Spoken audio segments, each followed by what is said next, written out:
महाराष्ट्र शासनामार्फत सुरू असलेल्या उपक्रमांतर्गत वर्ला येथे एक दिवसीय गाव मुक्काम शिबिराचं आयोजन करण्यात आलं होतं।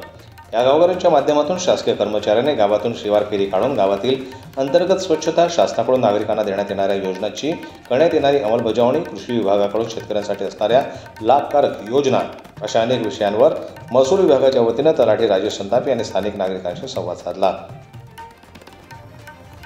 आज वर्रा या गावी आज एक दिवसीय गाव मुक्काम शिबिर आयोजित केलं होतं।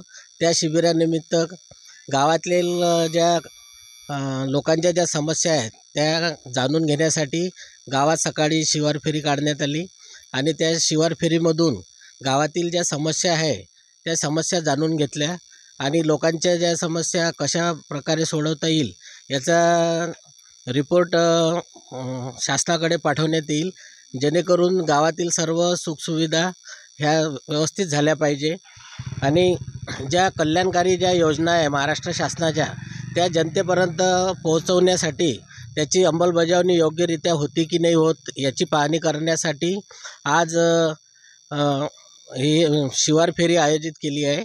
त्या शिवार फेरीनिमित्त लोकांकडून समस्या जाणून घेतल्या। यावेळी सरपंच, उपसरपंच, ग्रामपंचायत सदस्य, पोलीस पाटील, ग्रामसेवक तसेच गावातील नागरिक उपस्थित होते। याप्रसंगी तलाठी राजेश संतापे यांनी या उपक्रमाबाबत माहिती दिली। जनमत लाईव्ह न्यूज करता मोर्शीहून सोमेश्वर शहाणे यांची रिपोर्ट।